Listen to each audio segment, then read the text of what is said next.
Sejam bem-vindos a mais uma aula aí do Tiradentes Online.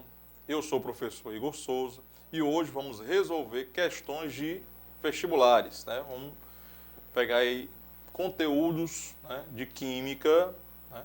Ao contrário das aulas anteriores que a gente resolveu por matéria, hoje eu vou pegar questões aí aleatórias, né, de vestibulares, tanto físico-química, química geral, né, calcular química orgânica, né? Então a gente vai fazer a resolução dessas questões aí, ok? Vamos lá. Vamos começar com a nossa aí, né, nossa introdução. Temos aí Tiradentes Online. Eu sou o professor Igor Souza e ficarei com a parte de química e resolução de exercícios. Então, nossa primeira questão, nós temos as bebidas fermentadas têm um teor alcoólico menor que as destiladas. Na cerveja, por exemplo, considera-se 4 graus GL, né? Gay-Lussac, né? Aproximadamente. Nas bebidas destiladas, o teor alcoólico é mais elevado. O uísque, por exemplo, é de aproximadamente 45 graus GL. Suponha que 2 amigos resolveram ir a uma boate. Um deles tomou cerveja e o outro uísque. Nessa situação, calcule a quantidade em volume de cerveja que o indivíduo que ingeriu essa bebida precisaria tomar para alcançar o percentual de álcool presente em 200 ml de uísque consumido pelo seu amigo. O volume de cerveja calculado é, né? Então ele quer saber qual o volume aí, né, em comparativo com o uísque. E aí coloca dados para vocês. A graduação alcoólica é expressa em graus GL, que significa Gay-Lussac, e indica a porcentagem em volume na bebida. Por exemplo, no uísque ele disse que era 45 GL, significa que 45% do volume é de álcool, certo?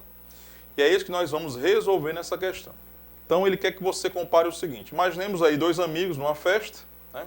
Vamos só voltar para cá, certo? Voltando para cá.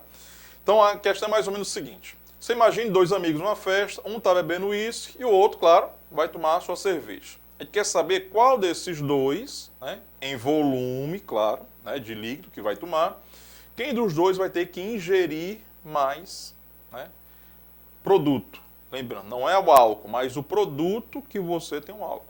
Porque você tem no uísque, você tem uma quantidade em porcentagem de álcool, e na cerveja você também tem uma quantidade em porcentagem de água. Agora, em relação ao produto total, ou seja, quanto de uísque total e quanto de cerveja, né, total, ou seja, em ml, os dois terão que beber para ter o mesmo efeito que o álcool vai causar, né? Ou seja, aquela euforia quando você está tomando, né, alguma bebida alcoólica. Então, vamos ver como é que funciona na questão. Então, vamos lá voltar para a questão, para que nós possamos entender como é que funciona isso. Então, vamos tirar essa parte aqui, né? Pronto. Então, vamos fazer o nosso primeiro cálculo. Seria, eu vou calcular o volume de álcool que eu tenho no uísque, né? Então, eu tenho um copo de 200 ml. Vamos destacar aqui, eu tenho um copo de 200 ml. Ou seja, você tem aquele amigo que você vai na boate, na balada ou algo parecido, e aí você vai aquele amigo que tem aquele copozinho de uísque, né, andando lá a noite toda. Ou seja, vamos ver se ele realmente, né, está tomando muito álcool ou se é quem está tomando a cerveja. Vamos ver como é que isso funciona. E aí, calculando, eu vou ter, se eu tenho 200 ml, que é o valor total, né, em litros do uísque. Então, ele corresponde a 100%. Né? Então, 200 ml de uísque corresponde a 100%. Só que desses 100%, 45% vai ser o valor de álcool que eu tenho neste copo de uísque. Então, vou ter aqui X, né, está para 45%. E aí, fazendo a nossa regra de 3, eu vou encontrar aqui, em 200 ml, eu vou ter exatamente 90 ml de álcool. Isso quer dizer que naquele copinho de uísque que o teu amigo está bebendo, ele está ingerindo 90 ml de álcool, né? Agora, como é que eu faço para saber quanto de cerveja, né, o outro está bebendo? E a gente vai fazer agora a nossa regra de 3 também, né? Vamos colocar aqui. Vamos falar para a parte 2. Eu quero saber quanto é que é em volume de cerveja. Você tem que lembrar que na cerveja, o grau, vou destacar bem aqui, 4 GL, ou seja, a porcentagem do álcool na cerveja é bem inferior do que na uísque. Ou seja, eu tenho ali 4 GL, ou seja, 4% na cerveja, enquanto no uísque é 45%, ou seja, 11 vezes mais. Né? 11 vezes mais a quantidade de álcool que é encontrado no uísque, né? Em relação à cerveja. Isso quer dizer o quê? Que aquele 90 ml de álcool que eu calculei no item anterior corresponde aos 4% da cerveja. Então, 90 ml de álcool corresponde a 4% na cerveja. Agora, como é que eu vou saber quanto de cerveja? Lembrando, o álcool é diferente só da cerveja, certo? O álcool em si é uma das substâncias que é encontrado na cerveja. Na cerveja você tem o lúpulo, né? Você tem água destilada e você tem o álcool. A cerveja é um conjunto. O álcool é só uma parte. Então eu quero saber quanto é que é o volume total da cerveja. Então vamos lá. Y está para 100%. E aí fazendo esse meu cálculo, né? Fazendo essa nossa regra de 3, nós vamos achar que o amigo, para ter o mesmo efeito de apenas um copo de uísque, ele terá que beber aproximadamente 2.250 ml. Ou seja, quase 2 litros, né? Um pouquinho mais que 2 litros de cerveja para ter o mesmo efeito que aquele colega lá está bebendo em apenas um copo de uísque. Né?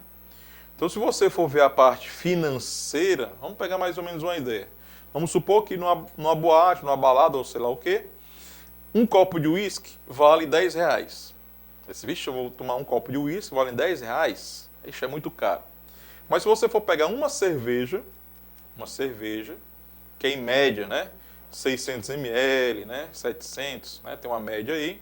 Ou seja, o mesmo valor que é 2.250 daria aproximadamente, ou um pouco mais, que 3 cervejas. E aí você vê que a cerveja é mais, né, em torno assim de 6 reais, né, 5 reais, 7 reais, dependendo do local. Né? Ou às vezes chega até, né, 9 reais, 10 reais. Então você já está vendo aí que o valor é bem mais, né, avançado do que no caso apenas um copo de uísque. E olha que o colega lá vai ter o mesmo efeito que o outro que bebeu aproximadamente umas 3 cervejas aí. Ok? Vamos lá. Então voltando para cá, nós temos aí a relação de álcool, né, com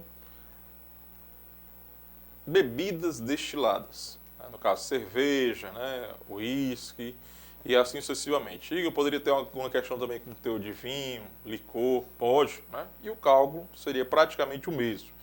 A ideia da questão é o seguinte, é você pegar algo que seja constante, tanto em um como no outro, que no caso seria o álcool. Então o valor que você utilizar para o álcool de uma, você vai utilizar para fazer a regra de 3, ou seja, aquela resposta, como sempre a gente faz, né, em questões que você vai utilizar 2 ou 3 regras de 3. A resposta do item anterior, você vai utilizar na próxima regra de 3. E é assim, né, sucessivamente, na grande maioria das vezes. Ok? Então vamos lá para mais uma questão aí. Então nossa questão 2.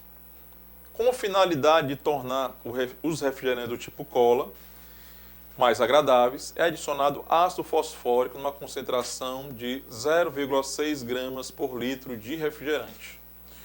O número máximo de latinhas de 350 ml desse refrigerante que um indivíduo de 84 quilos pode ingerir por dia é, vai dar uma outra aí, nota, limite máximo de ingestão diária de ácido fosfórico, né, seja de 5 miligramas por quilo de peso corporal. Ou seja, é o nosso tão conhecido ppm, né? Partes por milhão. Né? E aí, como é que vamos trabalhar com isso? Ele é quase parecido também com a questão anterior, só que agora ele está trabalhando com refrigerante. Né? E sabendo a quantidade aí que você vai ter de ácido em relação a um determinado produto. No caso aí, o nosso refrigerante do tipo cola. Né? Ele colocou ali entre aspas. Tá? A gente não tem só um refrigerante do tipo cola, tem outros. Vamos lá. Então, vou primeiro calcular a massa do ácido por pessoa.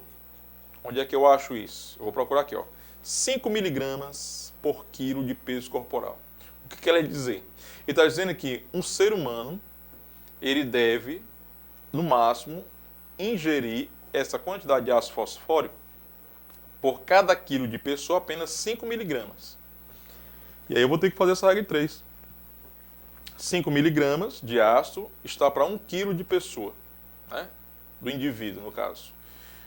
Quanto de ácido eu vou ter para uma pessoa que tem 84 quilos? Né? Então, você vai ter aí, fazer uma regra de 3. Nós vamos achar aí, fazendo a nossa regra de 3, vamos ter 420 miligramas. Claro que trabalhar com miligramas não é algo muito agradável na questão, né? A gente vai transformar isso aqui para grama, ou seja, nós vamos dividir por 1000. Então, nós vamos ter aí x igual a 0,42 gramas. E aí, claro, agora a gente vai ter que saber quanto de refrigerante tem essa quantidade de gramas, né, desse ácido. E aí, novamente, vamos fazer uma regra de 3 e agora vamos calcular o volume, né, de refrigerante. Onde é que eu vou achar o nosso padrão? E aí você tem ali, é adicionado, na segunda linha da pergunta, né, é adicionado ácido fosfórico numa concentração de 0,6 gramas por litro. Então, nós vamos ter aí 0,6 gramas de ácido para 1000 ml. De onde é que eu tirei esse 1000? Nosso litro, né, do padrão ali, que é 0,6 gramas por litro de refrigerante. O que eu quero saber é a quantidade de volume para 0,42 gramas. Então, nós vamos ter aí 0,42 gramas de ácido está para Y. E aí, fazendo a nossa conta, nossa regra de 3, nós iremos obter 700 ml. Bem, se o volume que eu posso ingerir por dia, isso, claro, se eu peso 84 quilos. Se a pessoa pesa 84 quilos e faz essa conta, isso quer dizer que por dia, olha aí, né, de acordo com a questão, ele pode ingerir um volume de 700 ml. Agora, em latinhas de refrigerante, quanto é que isso corresponde? Aí você vai lá na questão, você tem ali, ó, cada latinha ela é equivalente a 350 ml. Logo, 700 ml nós teríamos 2 latinhas, né? Então, aí no caso, você vai ter a resposta alternativa B de bola, né? Então, voltando para cá, nós temos aí o seguinte, relacionando a quantidade, né, de ácido fosfórico que é encontrado em refrigerantes, né, principalmente do tipo cola, você pode observar nessa questão que eu vou ter quantidade de ácido fosfórico que eu posso ingerir por dia, né, isso, claro, é um padrão, só que tendo a quantidade no rótulo do refrigerante, né, e você pode encontrar isso nos produtos, né, e claro, sabendo a quantidade diária que você pode ingerir, você pode calcular, a partir desta questão, quanto você pode tomar de determinados produtos, não tão somente que tenham ácido fosfórico, mas para qualquer outra produto, né, ou substância, né, ou algo que você vai ingerir. E aí você só simplesmente, o que é que você faz? Você muda a quantidade do peso, que é encontrado na questão, nessa questão foi 84 gramas, ou desculpa, 84 quilos, né? Então você muda para o seu peso, e aí nesse caso do refrigerante, você saberia quanto você pode ingerir por dia, né, de refrigerante, sem causar, né, muito mal à sua saúde. Não estou dizendo que vai causar nenhum, mas com relação ao ácido fosfórico, a gente sabe que tem outras substâncias também no refrigerante. Então você teria que calcular para cada, né, substância. Está só se referindo à quantidade de ácido fosfórico que é encontrado no refrigerante. Ok? Então vamos para mais uma próxima questão aí. Então, nossa questão 3. Ao preparar o café da manhã, ocasionalmente cometemos alguns exageros, como adicionar açúcar demais na água quente. Suponha que você, ao preparar uma xícara de café com volume de 200 ml, tenha adicionado açúcar em demasia, atingindo uma concentração de 100 gramas por litro. Insatisfeito com o sabor muito adocicado do seu café, você resolveu fazer uma diluição, a fim de atingir uma concentração igual a 50 gramas por litro. Determine com base nos cálculos de diluição qual o volume, em mililitros, que você deverá beber após a adição de água ao café. Então nós temos uma questãozinha de diluição, né? Só lembrando que seria nossa diluição, né? É quando você acrescenta algum solvente à solução com o propósito de você diminuir esta concentração, né? Que é o caso aí da questão. Né? Você tinha muito açúcar e para diminuir o gosto desse açúcar no café, o que você faz aí no caso? Você acrescenta, né, mais água, que no caso vai ser o nosso solvente. E aí, consequentemente, o volume aumenta e a concentração ela vai diminuir. Então, vamos organizar os nossos dados aí. Tem aqui nosso volume inicial, 200 ml, e a nossa concentração, né? Temos aí o volume inicial, 200 ml, né? Que é o volume da nossa xícara de café. A nossa concentração inicial de açúcar, eu vou ter 100 gramas por litro, né? Que eu vou chamar aqui de C inicial. Eu quero saber quanto é que vai ser o meu volume final, que eu vou chamar de V', né? Que eu não sei quanto é que é o valor, e claro, reduzindo para uma concentração de 50 gramas por litro, ou seja, a metade. Né? E aí, claro, nós vamos aplicar aquela forma da diluição com relação à concentração. Concentração vezes o volume inicial vai ser igual à concentração final vezes o volume final. Né? E aí basta apenas, né, você jogar os valores que nós já temos organizado aí no cálculo. Nós temos aí 100 vezes 200 vai ser igual a 50 vezes o volume final.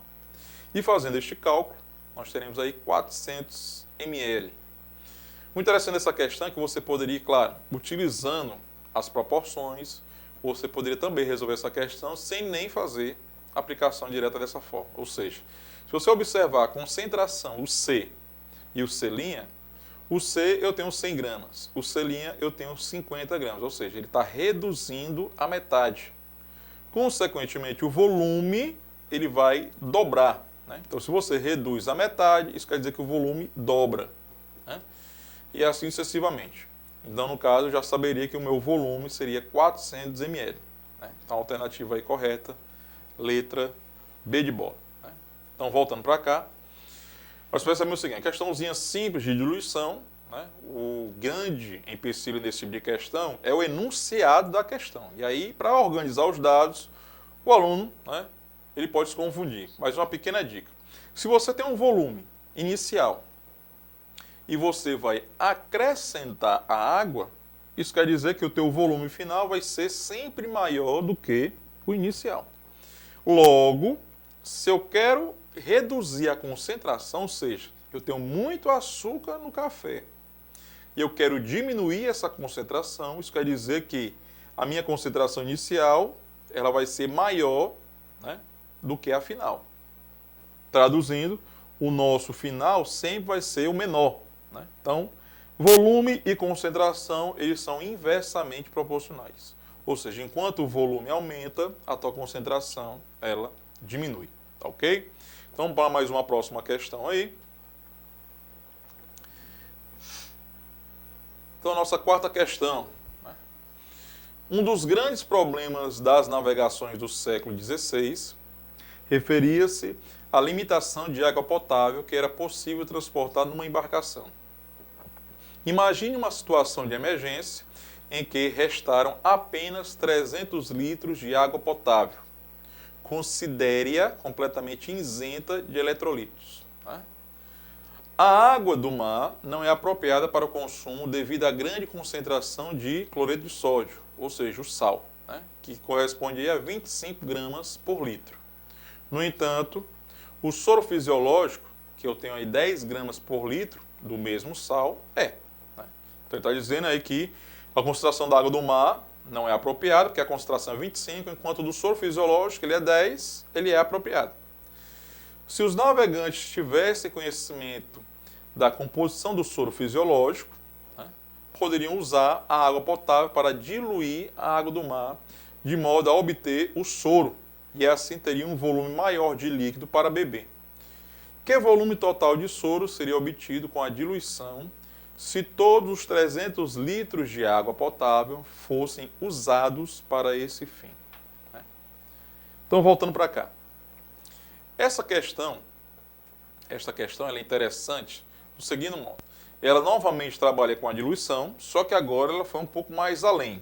Então, imaginemos a seguinte situação. Eu tenho aqui um barco, estou na navegação, E nesse barco você tem apenas 300 litros de água potável, né, isenta de eletrolitos, né, ou seja, que eu possa, né, utilizar para beber.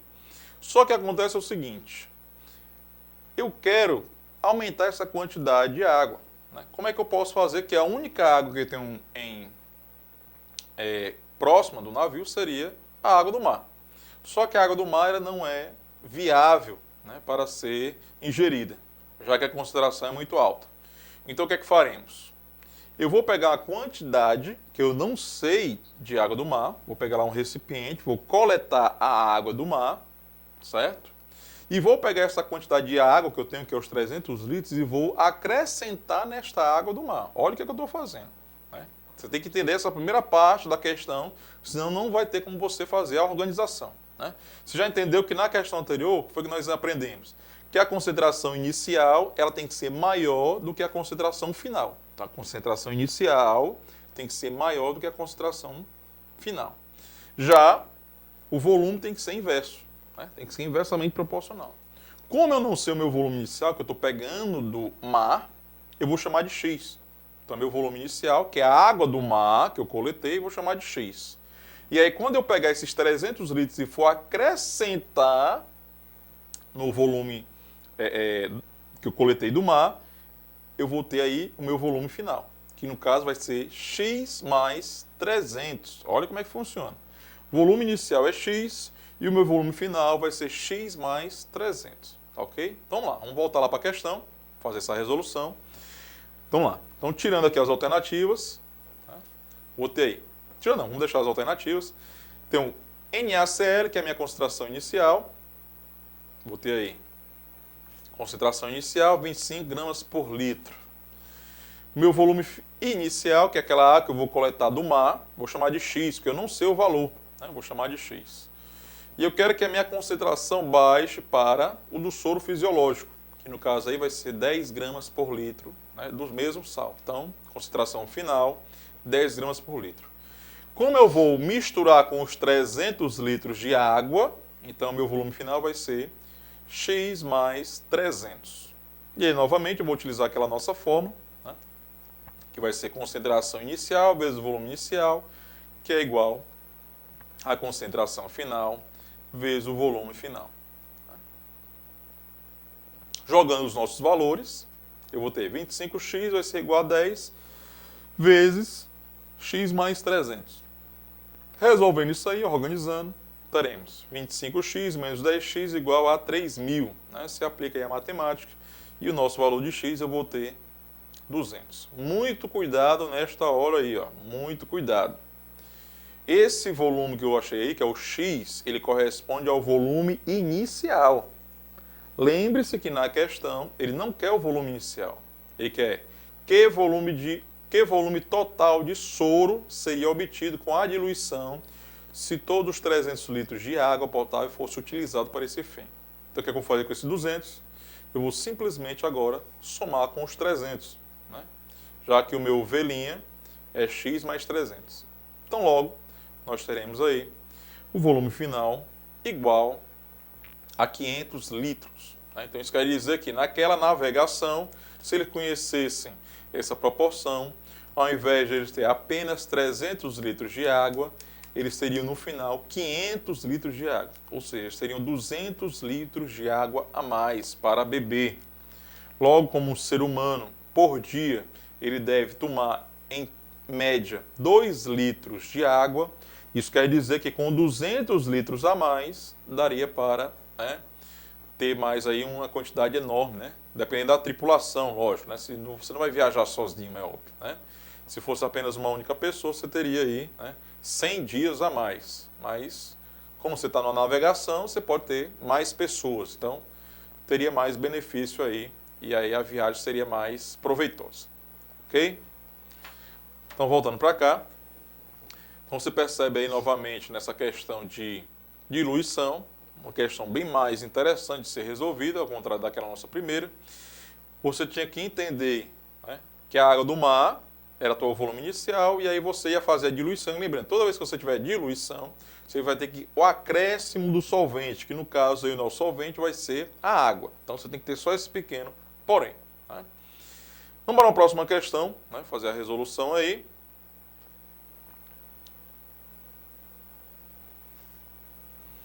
Bem, vamos ter uma questão aí de química geral, né? Bem interessante aí, né? Dos primórdios aí da química geral.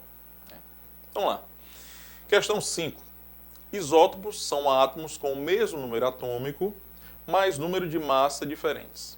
Isóbaros são átomos com o número de massa igual, mas o número atômico é diferente. Isótonos são átomos com o mesmo número de nêutrons. Isótopos são os átomos com o mesmo número de nêutrons, né? Ali pensando ali é um complemento. Considerando os seguintes átomos genéricos, A, B e C, e sabendo que, aí ele vem, né? Aí você vai ter que organizar a questão a partir desses dados aí. A e B são isóbaros, ou seja, mesmo número de massa. B e C são isótopos, isso quer dizer, mesmo número de prótons, ou número atômico.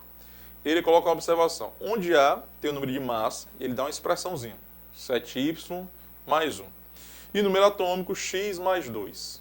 Isso com relação a A. Agora vamos para o B. B tem número de massa 3x mais 4 e número atômico x mais 1. E o nosso último, né, IC, tem número de massa 9y menos 2 e número atômico y mais 4. Então você vai ter que realmente fazer uma organização nessa questão aí. De acordo com o enunciado, a alternativa que possui os números de nêutrons dos átomos A, B e C é. Bem, a questão bem interessante, né? Então vamos lá. Vamos fazer a nossa organização. Vamos retirar aqui tudo. Então, organizando A, B e C, eu teria exatamente isso aqui, né? Ou seja, lembrando que quem fica na parte superior é o número de massa. No caso aqui do A, eu vou ter 7y mais 1, seria a minha massa. E na parte inferior, que é o x mais 2 no caso do A, eu vou ter o número de prótons ou o número atômico. Seria a mesma coisa. Isso funciona tanto para B quanto para C. Ele colocou uma pequena observação para a gente. Ele disse que A e B são isóbaros e B e C são isótopos. Lembrando que isóbaro, número de massa são iguais, como ele colocou lá no enunciado para a gente relembrar.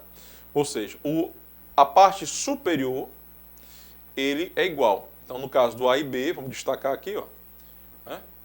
Ele está dizendo que 7y mais 1 é igual a 3x mais 4. Então, vamos organizar aqui, né? Matemática aí. 7y mais 1 é igual a 3x mais 4. No caso de B e C, ele está dizendo que são isótopos, ou seja, a parte de baixo, no caso do B e do C, são iguais. Então, vamos organizar também aqui. Você percebe que nós acabamos de fazer um sistema, né? Vamos só organizar aqui os valores para ficar tudo que for variável no primeiro membro e tudo que for valor numérico ficar no segundo membro. Então, no caso, nós teríamos isso aqui.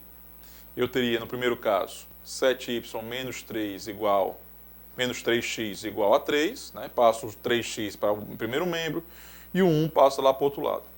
E no segundo aqui eu teria, né, menos y mais x igual a 3. Né? E aí como é que a gente resolve o sistema, para ser mais prático aí? Eu vou multiplicar o de baixo por 7, já que eu quero cancelar aquele y ali que está negativo, fica mais fácil trabalhar. Então colocar aqui vezes 7. Então eu vou apagar essa equação aqui de baixo e vou colocar, multiplicado por 7, eu teria isso. Né? Vou colocar aquele 7 ali em cima, para você entender que eu multipliquei aquela equação por 7. E aí agora nós vamos fazer a nossa resolução aí. Cancelando o y, 7y menos 7y, sobra só aí menos 3x mais 7, igual aí, né? O valor do outro lado, você vai fazer um somatório aí. Então, nós vamos ter 4x é igual a 24. Logo, o nosso x é igual a 6.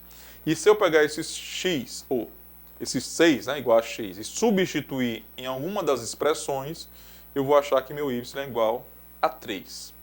E o que é que eu faço agora com esses dois valores? Aí sim, eu vou lá em A, B e C e vou substituir, com muita calma, é claro, o valor do x e o valor do y. Né? É isso que vamos fazer aí. Claro, para que não percamos muito tempo, então eu vou substituir rapidamente e aí nós vamos ter esses valores. Certo? Substituindo aí o x, Onde tiver x em A, B e C, eu vou colocar 6 e fazer o cálculo. E no lugar do y eu vou colocar o 3. E aí eu obtive esses valores, né? Do A, ou seja, número de massa 22, número atômico 8. No caso de B, 22, número de massa, número atômico 7. E no C, número de massa 25 e número atômico 7. Só que não é isso que ele quer na questão. Ele quer saber o valor do número de nêutrons. Então vamos para a nossa segunda parte aqui, calcular o número de nêutrons. Nós aprendemos que o número de nêutrons é o número de massa menos o número de prótons. Traduzindo aqui para a gente, é só você pegar o valor que está em cima e diminuir com o valor que está de baixo. Então se eu pegar aqui o item A, eu vou pegar 22 menos 8. Né? E aí obtendo aqui 14. Né? Então o nosso número de nêutrons de A é igual a 14. Já no B, vamos ter 22 menos 7. Logo, nós teremos aí número de nêutrons de B igual a 15. E já no caso de C, eu vou ter 25 menos 7. E aí nós teremos 18. Né? E aí você vai lá para as alternativas e procura a alternativa que tem na sequência correta aí, 14, 15 e 18. Né? Então nós teríamos aí a nossa alternativa correta, a letra C. Né? Então, voltando para cá. Bem, ficamos por aqui nesta aula de resolução de questões aí de vestibulares. Espero eu que vocês tenham aproveitado estas questões. Se tiver alguma dúvida, né, volte novamente, tente assistir com mais calma, tente também fazer algumas resoluções de exercício, né, baseado nessas questões. E eu, professor Igor Souza, fico por aqui. Então, até a próxima aula.